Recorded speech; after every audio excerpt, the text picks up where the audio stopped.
Let's see how to enable the Draw tab in Microsoft Word.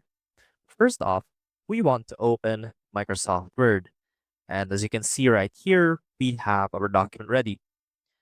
Now let's say that we want to enable drawing in our document. And to do that, we have to first enable the Draw tab.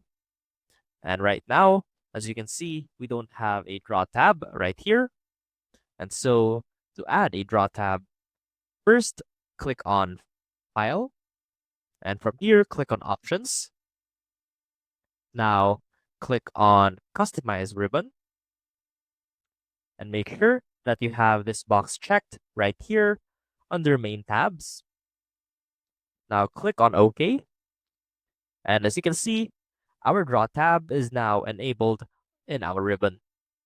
And from here, you can choose a marker. And just like that, drawing is now enabled in your document. I hope this helped, and I will see you soon.